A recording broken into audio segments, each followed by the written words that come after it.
Let's head to the Uncommon Grounds Coffee House in Saratoga Springs, New York, where a conversation is brewing. Leading the discussion is Keep It Green's environmental journalist, Dale Willman. Let's listen in.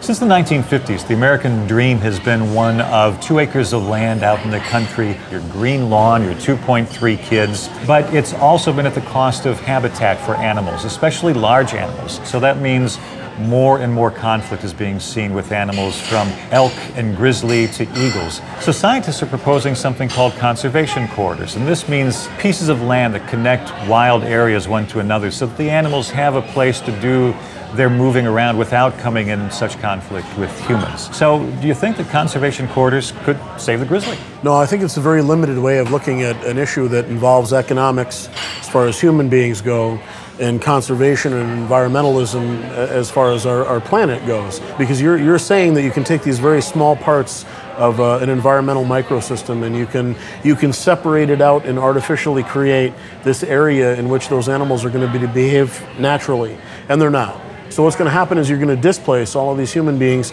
who do need that space for economic development. I think I would suggest that you are both at least partly right. Corridors is a little bit misleading as a term, and I think a lot of scientists these days are using different terms that don't suggest something so narrow and so confining.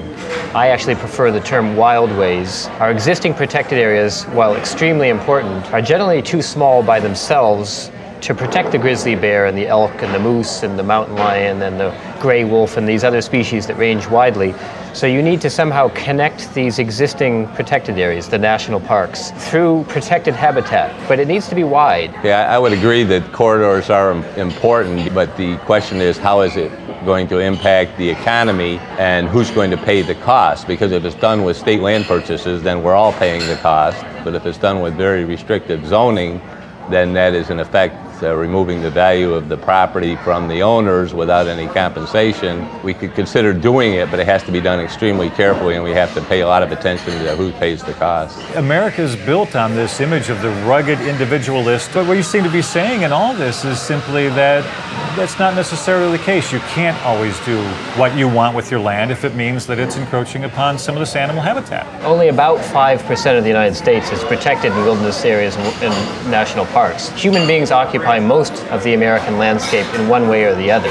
We need these wildways, these protected areas between the large parks and wilderness areas so that the wide-ranging species can grow. Narrow corridors are not enough. These connections have to be broad, and they have to be as wild as possible. They are not human exclusion zones, but they do need to be robust, wild connections. But it almost sounds like humans are becoming endangered in those areas, and how does it affect communities like I'm really concerned about that, because we have strong constitutional protections. Our Fifth Amendment in the federal Constitution says that land won't be taken without just compensation, without due process, and so it raises a fairness question. If this is something for the benefit of society in general, who should pay? Just the individual landowner or all the people who want to see this happen? I hear Fred's point. We cannot expect the landowners to shoulder that burden. Society needs to shoulder that burden.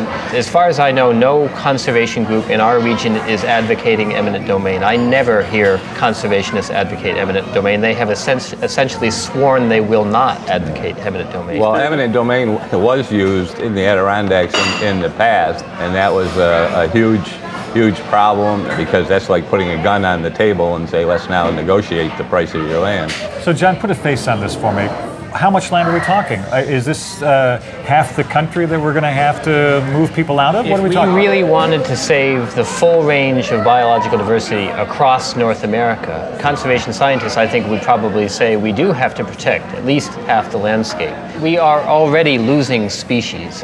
We haven't completely eliminated any large mammal species recently, but most large mammal species are greatly reduced in population numbers. I think it is important that conservation groups and local government and residents work together. If we each have more respect for each other's positions, we can try to find solutions to these problems. And I think that's the most promising thing to come out of this conversation, the fact that sides that were not long ago at each other's throats are now sitting down and working together to try and find a solution. So I really want to thank you all for coming down today. I appreciate the conversation.